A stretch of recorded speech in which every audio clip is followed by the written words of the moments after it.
Câmara dos Estados Unidos aprova um polêmico pacote que reduz a arrecadação de impostos por parte do governo americano, mas que pode gerar um aumento da dívida do país que já supera os 35 trilhões de dólares. A situação hoje está gravíssima, sendo que a cada 8 dólares gastos pelo governo federal americano, um é para pagar os juros da dívida e esse número pode aumentar bastante. A própria agência Moody's, por exemplo, que classifica o risco dos países, tirou o AAA, a nota máxima dos americanos. Existe um risco de crise generalizada? Falar um pouquinho também, galera, sobre o navio da Coreia do Norte, um destroyer que estava sendo lançado e sofre um acidente, o Kim Jong considerando que isso é uma vergonha para a história do país e exigindo explicações e anunciando que medidas serão tomadas contra as autoridades locais, o que está rolando no país, enquanto nós temos também o Putin transformando como segredo de Estado a taxa de natalidade da Rússia, demonstrando que a situação demográfica não está tão confortável assim no país. Falar um pouquinho também sobre as palavras de Marco Rubio, que afirmam que no dia 27 de maio a licença para o petróleo venezuelano vai expirar e países que negociarem, leia-se China, vão sofrer novas sanções do governo americano. Enquanto isso, temos também um atentado que aconteceu contra 2 funcionários, um casal de funcionários, que trabalhava na Embaixada de Israel, feito por uma motivação, segundo quem praticou ali, o ataque, em favor da faixa de Gaza. Mas, claro, com várias lideranças, Benjamin Netanyahu, Trump, enfim, considerando que isso significa um antissemitismo, que poderia estar sendo reforçado até por declarações como, por exemplo, de Keir Starmer, Macron, o próprio Mark Carney do Canadá. Será que tem sentido essas alegações? Para finalizar, pessoal, falar um pouquinho também sobre a possibilidade dos Estados Unidos sancionarem autoridades brasileiras, principalmente o Alexandre de Moraes, ministro do STF. A gente já teve palavras do Lula colocando que, se de fato isso acontecer, isso vai ser tratado como um ataque à soberania brasileira e uma ingerência em questões estrangeiras, podendo, claro, gerar algum tipo de impacto geopolítico nas relações entre Estados Unidos e Brasil. Será que vai rolar? Se vocês querem entender um pouco mais sobre esses assuntos, e muito mais também sobre geografia, geopolítica, atualidades, política, polêmicas, enfim. Tudo para você se manter sempre bem atualizado. Já se inscreve no canal, deixa seu like, compartilha esse vídeo, que o professor Ricardo conta muito com a sua ajuda. Belezinha? Pessoal, recado rapidinho da nossa parceiraça do canal.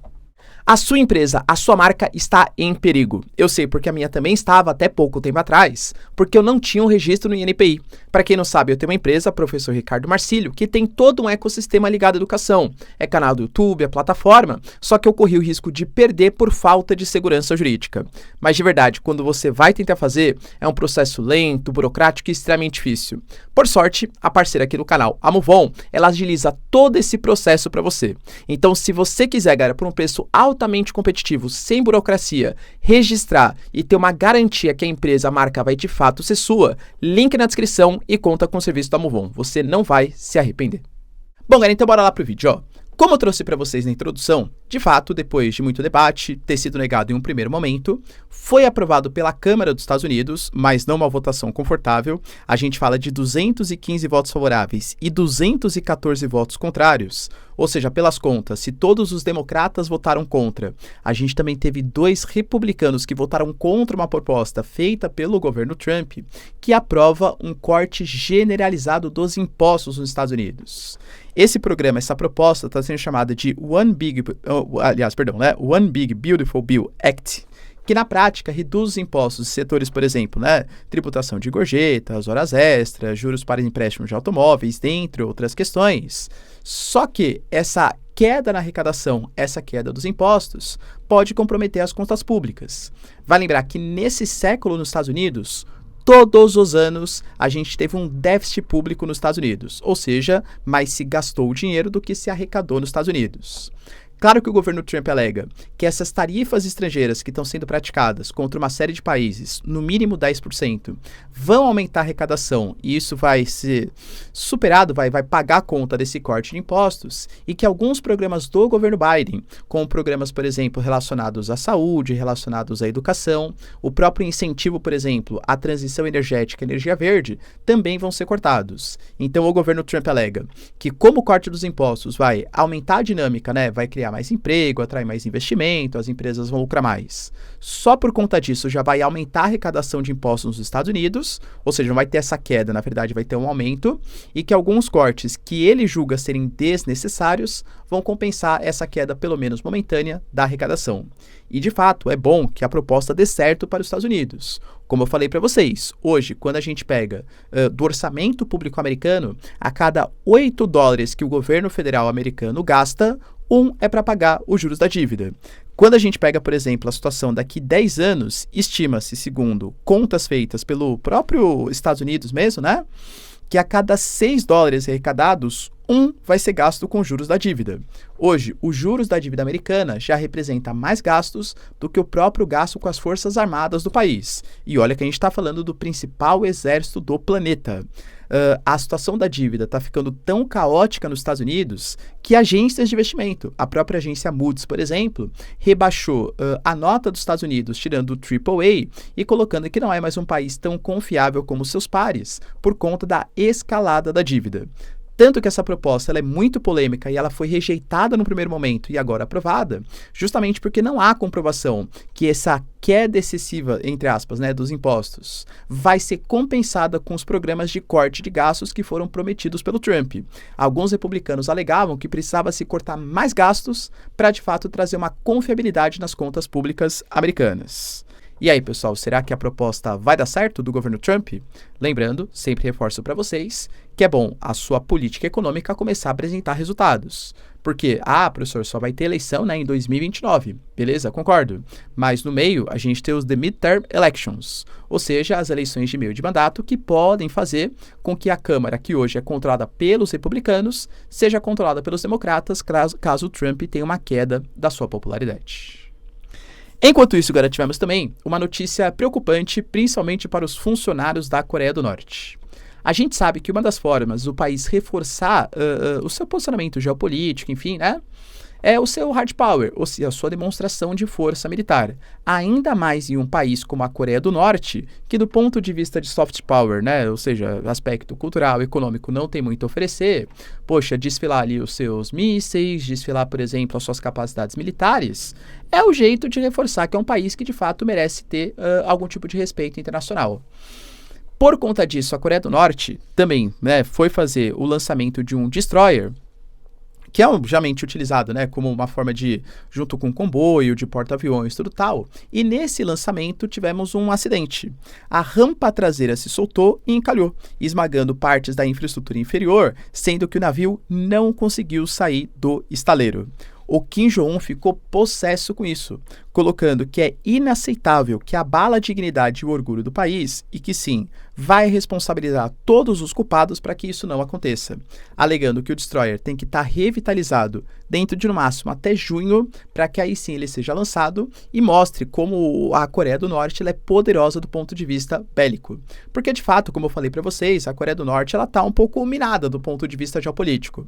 Poxa, tem o Japão, tem a Coreia do Sul, que convenhamos não são aliados, né, militares. O próprio Estados Unidos, por exemplo, que tem vários militares, bases militares, programas de parcerias, treinamentos como Freedom Shield, por exemplo, feito junto aos sul-coreanos. Então a Coreia do Norte, por uma questão de soberania, precisa mostrar que é sólida do ponto de vista militar. Acho que, não sei se literalmente, mas talvez sim, cabeças vão rolar aí na Coreia do Norte, porque o Kim Jong não costuma perdoar esse tipo de erro aí, de atitude, principalmente na parte militar. Enquanto isso, galera, o Putin também anunciou notícias importantes relacionadas a não mostrar mais a taxa de natalidade do país. A Rússia, assim como uma série de outros países, vem passando por uma queda importante de natalidade, que representa, num futuro, já está acontecendo, uma queda da PEA, da população economicamente ativa, e o aumento da população idosa, que, via de regra, representa uma população que consome mais recursos públicos, fazendo uma análise meramente econômica, ignorando a questão cultural, social da importância dos idosos no país, economicamente falando, e representam mais gastos com saúde, com aposentadoria e por aí vai, né? E a Rússia vem passando por esse envelhecimento. Tanto que o Putin, por exemplo, ele já vem fazendo convencimentos reforçando a importância das mulheres serem mães, oferecendo incentivos fiscais para isso, incentivos econômicos. Só que não vem dando certo. Vários países estão abandonando somente a questão econômica, como se ter filho fosse unicamente uma decisão econômica, e estão apostando também na parte cultural. Por exemplo, a Rússia está banindo algumas séries, alguns filmes, produções culturais que exaltem figuras de mães solteiras que têm sucesso. Por exemplo, né, até possivelmente banindo o Harry Potter, porque existe supostamente, né, ali, segundo as informações produzidas pela mídia ocidental, que a professora McGonagall é uma senhora que tem um relativo sucesso e não é casada, né, então poderia incentivar com que, nossa, se ela é bem sucedida, eu também posso ser, eu não preciso casar, não preciso ter uma esposa, não preciso ter um marido, enfim, né. Então, produções culturais estão sendo limitadas para tentar fazer com que as pessoas voltem a querer ter filhos. Se a Rússia está banindo essa informação, era claro que é uma coisa preocupante. Lembrando que a Rússia é um país em guerra, grande parte da mão de obra ativa do país, população adulta, está no conflito. A gente teve na casa de milhares de militares que morreram no conflito, e claro que isso pode abalar ainda mais a pirâmide etária do país. Enquanto isso, Marco Rubio, que é o secretário do governo americano, fez uma postagem no mínimo enigmática, colocando ali que no dia 27 de maio, a licença para a exploração de petróleo da Venezuela, da comercialização, vai expirar. A gente sabe que num passado recente, lá no ano passado, quando aparentemente a Venezuela pelo menos fazia promessas. Não, a gente vai ter eleição um pouco mais democrática, vamos ter ali vistorias internacionais, a União Europeia vai poder vistoriar, os Estados Unidos vai poder vistoriar. Os Estados Unidos fizeram acordos, a própria Chevron, por exemplo, de exploração de petróleo na Venezuela. Só que a gente sabe o caminho, né, que as eleições venezuelanas tomaram. A Maria Corina Machado não pôde participar, depois a Corina Yoris também não, o Edmundo Gonzalez acabou participando, mas em eleições que foram apontadas como fraudadas por grande parte da comunidade internacional, o próprio Brasil, México, Colômbia, cobrou a apresentação das atas que não foram mostradas pelo regime venezuelano e grande parte dos países não reconhece a eleição como legítima. Então, a própria licença está expirando e não vai ser renovada. Por que eu falo para vocês que isso é um pouco enigmático? Porque o Marco Rubio não falou diretamente, mas isso significa que países que negociem petróleo diretamente com a Venezuela estarão sob alvo de sanções dos Estados Unidos, que é o que a gente chama de sanções secundárias, né? Sabe quem é o principal comprador hoje de petróleo venezuelano? É a China. A China e Estados Unidos, percebam, não é que a guerra comercial acabou. A gente teve uma paralisação da guerra comercial durante 90 dias, quando Xi Jinping e Trump, possivelmente nesse período de 90 dias, vão sentar às mesas de negociação para tentar fazer com que as tarifas não voltem a até 245% parte dos Estados Unidos e 125% parte dos chineses. Concorda que, se os Estados Unidos, nesse período de negociação, vai lá e coloca tarifas extras na China por conta de sanções em relação à compra de petróleo venezuelano, eu diria que é um indicativo de uma tendência de distanciamento ainda maior de uma possibilidade de resolução menos pior da guerra comercial. Tem 90 dias, na verdade já passaram alguns, né? Olha, essa questão das sanções venezuelanas podem atrapalhar ainda mais o processo. Enquanto isso, galera, tivemos também uma notícia bem triste, que foi um atentado que aconteceu nos Estados Unidos contra 2 funcionários da Embaixada de Israel que foram baleados em frente ao Museu Judaico de Washington.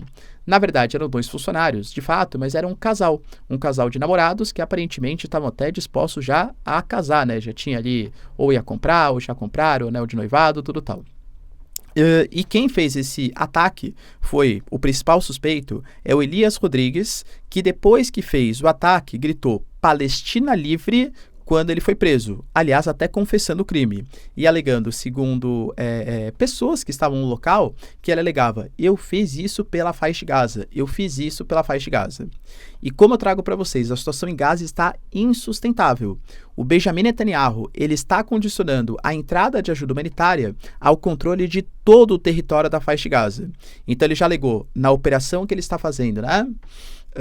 Que ele vai dominar todo o território de Gaza, ele vai montar como se fossem espécies de centros que vão ter áreas de domínios, inclusive do povo, do exército israelense, mas que ele apoia a ideia de deslocamento dos palestinos.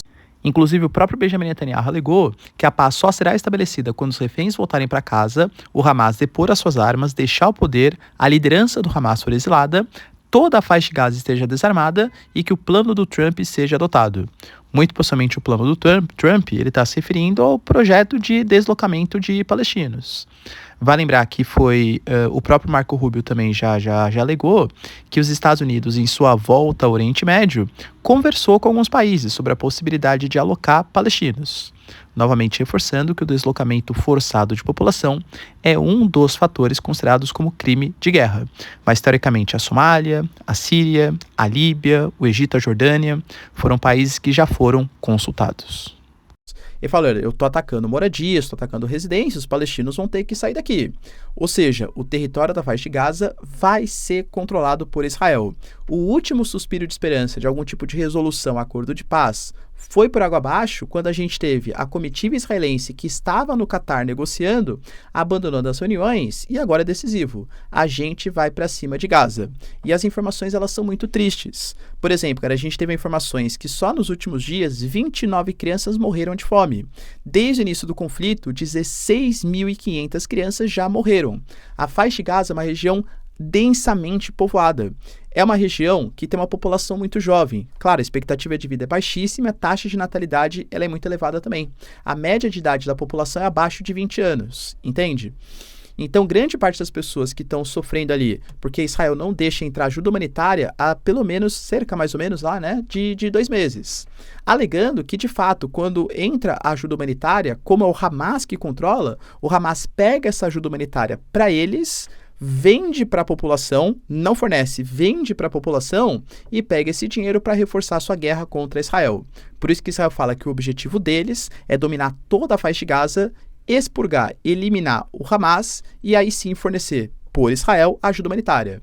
A ONU fala que os caminhões que tinham sido prometidos há cerca de 2 dias depois de grande pressão internacional ainda não foram suficientes. É uma gota no oceano de necessidade de alimento, medicamentos, água para a população e que nem isso Israel está deixando passar direito. Então, começou uma grande pressão. Eu trouxe para vocês o Mark Carney, o Keir Starmer, por exemplo, o próprio Macron, anunciaram, galera, recentemente, né? Nossa, nós não ficaremos de braços cruzados. A gente vai responder a essa ofensiva de Israel com medidas concretas. Sim, Israel sofreu um atentado e tem o direito de se defender, mas a escalada está desproporcional. Ou seja, por conta dessa ofensiva, eu diria que Israel vem sendo cada vez mais criticado pela comunidade internacional. E claro, existem pessoas que acabam confundindo, sempre trago isso para vocês, né? Professor, você está criticando a postura do Benjamin Netanyahu? Quer dizer que você é contra a existência do Estado de Israel? Óbvio que não, cara. Eu sou a favor da solução de 2 estados. Acho legítimo. Professor, se você critica a postura do Benjamin Netanyahu, quer dizer que você é contra a existência dos judeus? Que? Logo, óbvio que não, né? Sou a favor, sim, da autodeterminação dos povos. Mas dá para você aceitar que possam existir 2 estados ou uma resolução pacífica do conflito sem querer necessariamente, cara, apoiar o que Israel vem fazendo contra os civis, por exemplo, na faixa de Gaza, entende? Ah, professor, mas é porque o Hamas controla. Sim, e os civis, a gente esquece que eles existem, então, entende? É uma situação, claro, que é delicada. Poxa, uma guerra praticamente de trincheiras, porque é uma densidade demográfica muito elevada. Mas Israel é super poderoso. E, galera, como eles são muito poderosos, eles têm mais responsabilidade, sim, de seguir as legislações internacionais, para não cometer crime de guerra, por exemplo, deslocamento forçado da população. E não sou eu que estou falando, é Giorgia Meloni, é Trump, que são governos aliados de Israel. Pode sim ser enquadrado como um crime de guerra. Só que daí, por conta dessa postura do que vem acontecendo em Gaza, a gente tem reações como essa. Por um atentado contra 2 trabalhadores de uma embaixada de Israel nos Estados Unidos. E aí, claro que isso reforça e até vai contra a luta, porque, de novo, o Benjamin Netanyahu vendo que isso está acontecendo. Você acha qual vai ser a postura dele? Não, realmente, já que isso aconteceu, desculpa, tá? Então a gente vai retirar nossas tropas de Gaza. Ou você acha que ele vai usar isso? Tá vendo? Existe um sentimento de antissemitismo se espalhando pelo mundo que está sendo reforçado por essas críticas da Europa.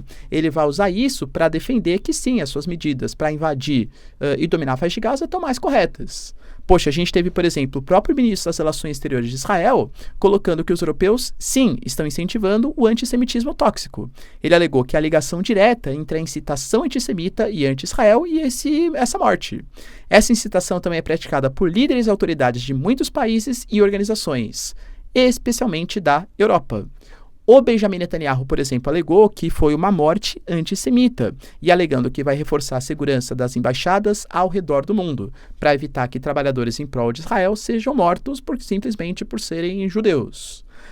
O próprio Trump, por exemplo, colocou que essas mortes terríveis são motivadas sim por antissemitismo e precisam acabar agora. O ódio e o radicalismo não podem ter lugar nos Estados Unidos. Meus sentimentos à família. O Danny Danon, por exemplo, que é o embaixador de Israel nos Estados Unidos, colocou que o antissemitismo foi perverso e que atacar a comunidade judaica é ultrapassar um limite inaceitável. Portanto, atitudes terão que ser tomadas em prol do Estado de Israel. Por isso que eu falei, professor, mas eu defendo, eu sou contra o que Israel vai fazer na faixa de Gaza. E fazer um atentado é a solução para isso? Nunca, né, galera, tá? Enfim, prevejo que com essa atitude um radicalismo ainda maior por parte de Israel e por consequência também do Hamas dos palestinos possa vir nos próximos dias. Para finalizar, pessoal, a gente teve também notícias importantes de que Marco Rubio, secretário de Estado americano, alegou de fato que são grandes as chances de Alexandre de Moraes ser sancionado pela lei Magnitsky, que na prática fala de bloqueio de bens e ativos em território dos Estados Unidos e o banimento da sua entrada também no país. Ou seja, o Alexandre de Moraes teria os bens, eventualmente, que existem nos Estados Unidos confiscados e não poderia entrar nos Estados Unidos. Só que essa lei é uma lei global, então há interpretação também que instituições financeiras que possam ter ligações com os Estados Unidos também possam ser afetadas. Praticamente todos os bancos brasileiros têm ligações com os Estados Unidos. A gente tem bancos internacionais que também têm ligações com os Estados Unidos. Isso pode fazer com que o Alexandre de Moraes não tivesse ter acesso aos bens não só no país, nos Estados Unidos, mas também em alguns países europeus, quem sabe até no Brasil. De novo, não está muito claro se isso vai acontecer e como que isso vai acontecer, mas possibilidade existe.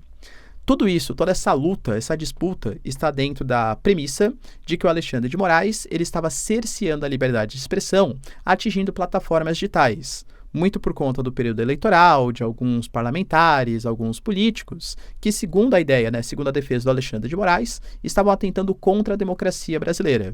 Então, começou esse debate, até do Mark Zuckerberg, do Elon Musk, dessa disputa entre liberdade de expressão e defesa da democracia, cada um, claro, com as suas ideias. Dentro disso, a gente tem os Estados Unidos se colocando como defensor da liberdade de expressão, principalmente nas plataformas digitais, e que poderia usar o Alexandre de Moraes como exemplo do que não deve ser feito pelo mundo. Só que daí a gente está falando de uma sanção contra uma autoridade brasileira. E, querendo ou não, por mais que a plataforma seja dos Estados Unidos, a alegação do governo brasileiro é que foi contra pessoas do Brasil, ou seja, seria uma ingerência em assuntos internos brasileiros. Tanto que fontes, por exemplo, do Planalto já colocaram que o Lula, caso de fato essas sanções contra Alexandre de Moraes existam, o Lula vai tratar isso como um ataque à soberania, uma ingerência externa em temas domésticos do Brasil. O Brasil alega que não vai tratar esse tema de forma política, então, possivelmente, a gente vai ver declarações do Haddad, do Lula, de ministros. Isso está errado, os Estados Unidos, Então, possivelmente, se de fato acontecer essas sanções, vai ter uma convocação de embaixadores, pedido de explicação, mas tudo dentro das vias diplomáticas. E, possivelmente, o Brasil vai querer utilizar isso com uma espécie de força política falando nós contra eles, Ou seja, olha, a oposição, existem membros da família Bolsonaro que estão nos Estados Unidos querendo que sanções sejam aplicadas contra o Brasil, estão querendo uma ingerência externa. Mais ou menos, era baseado no que aconteceu, por exemplo, em Canadá e Austrália. Dois países, por exemplo, que tinham os candidatos mais à direita como favoritos no processo eleitoral, só que daí algumas posturas um pouco mais imperialistas, intervencionistas do governo Trump, principalmente no Canadá, fizeram com que os liberals, ou seja, o Mark Carney, por exemplo, que é o sucessor do Justin Trudeau, aumentasse sua popularidade contra os conservadores do país. E na Austrália, algo muito parecido. Um candidato mais progressista venceu, depois do candidato que se dizia o Trump australiano, aliado do Trump, ter demonstrado uma falta de soberania da Austrália em relação às políticas americanas. A gente teve uma nota, por exemplo, do PT, galera, convenhamos, que é o partido que é o do presidente brasileiro, colocando, né, que defenderá a independência e a harmonia dos poderes e a soberania do Brasil. Repudiamos a tentativa dos Estados Unidos de politizar decisões judiciais, atentando contra a soberania brasileira e o STF. Não admitiremos qualquer forma de submissão ou ingerência estrangeira. Nosso compromisso é com um país justo, democrático e soberano, onde o povo decida sim o seu destino sem interferência estrangeira. Eu sei que é praticamente difícil falar isso nesse mundo tão maluco e polarizado como a gente tem hoje, mas com a cabeça no lugar e sem ofender o coleguinha aqui dos comentários e também sem me ofender. O que você acha? Acha que esses eventuais sanções contra Alexandre de Moraes atacam a soberania brasileira ou é um direito dos Estados Unidos, já que as plataformas são americanas, acerca da liberdade de expressão, hein, pessoal? E também, e a resposta do Brasil, caso essas sanções de fato aconteçam? Eu acho, tá? Só um parênteses aqui. Não sei se os americanos vão comprar essa briga não, hein? Porque a gente tem, por exemplo, eleições no Brasil que vão acontecer em 2026, é fato, que podem colocar um candidato mais pró-Estados Unidos. Será que teremos um novo Canadá e uma nova Austrália acontecendo? Ou seja, um candidato que se mostra contra uma interferência externa, aumentando sua popularidade? Eleições na Colômbia, as eleições na Bolívia, por exemplo, que são todas eleições importantes e que podem significar um afastamento da América Latina e dos Estados Unidos e uma aproximação com a China. Então, comprar uma briga com o Brasil, que é o país mais importante da América Latina, não sei se é a melhor opção para os Estados Unidos. Será que vai? Deixa aí nos comentários, quero saber sua opinião. No mais, galera, se vocês curtiram o vídeo, tamo junto, beijos, abraços e tchau, tchau.